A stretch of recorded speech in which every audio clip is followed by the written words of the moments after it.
These watercolor tips are based on things I saw you guys having trouble with in the watercolor worksheet. If you're in my class, you should have 3 paint brushes. The first one, a fine brush.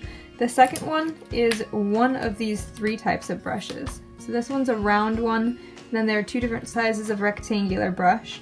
And then the third one that you have should be the one that actually came in the paint set itself. I'm not wildly thrilled about these. The brush hairs aren't of great quality and they tend to shed a lot the first couple of times that you use them. So just be aware that that is something that will happen. You can pull out the brush hairs once your paint has dried. If you're in my class, you probably have a paint set that looks like this or has the oval paint pans in it. And if you're in Free Hafer's class, you probably have the red, yellow, and blue paint pans loose like this. Either way, before you start using them, you need to get your brush wet and then drip a little bit of water into each of those colors. It can be a little bit tedious to get water into each one of those, but it's really important to get the paints wet and let them sit for a few minutes, like 5 to 10 minutes, so the water can soak into the paint. If you had any trouble at all on the color wheel filling in those sections neatly, then before you start filling in your blackout poem and actually painting that in, it's not a bad idea to draw a few different shapes or do like a practice thing that's about what your poem might look like. So for example, mine often look kind of like this. And then to practice painting around that, make sure you really have the hang of it before you start painting your poem itself.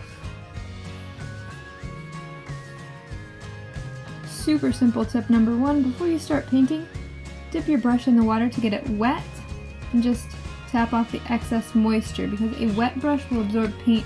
On my paintbrush, I'm going to get paint just on this bottom portion of the brush. I'm not getting paint all the way up to the top here, just on the bottom portion.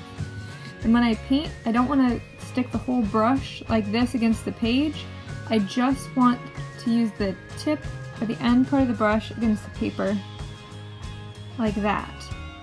You always want to either pull the brush backwards or to drag it kind of sideways.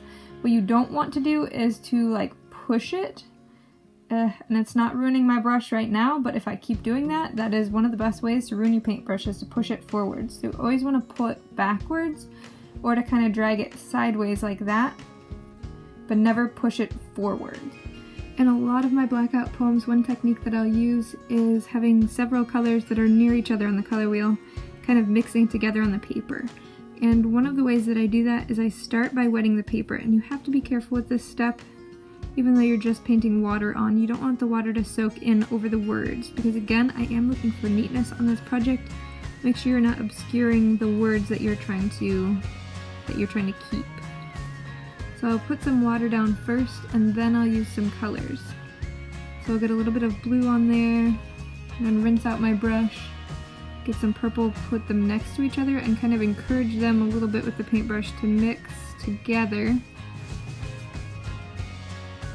Just keep rinsing between using the different colors so you don't end up getting your paint trays mixed up together. You want to keep the blue in the blue section, the purple in the purple section, etc. But I really like the look of the colors sort of flowing and mixing together a little bit on their own, and then just letting that dry. And if you want to add more after that, if you want to let it dry and then go back in and add another layer of paint, you can. In fact, that painting technique is called glazing.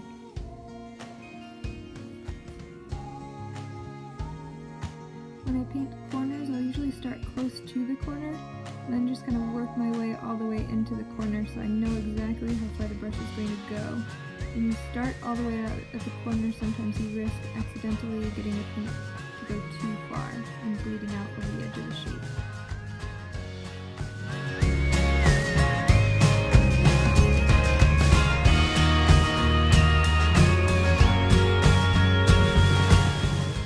Make sure you practice painting your curves as well.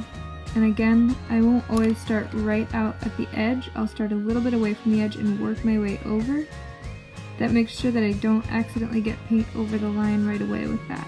And keep in mind, the paper that you're working with for the blackout poems, the paper will sometimes bleed a little bit more because it's not watercolor paper or even printer paper, it's a different type of paper. So you just need to be careful and paint cautiously.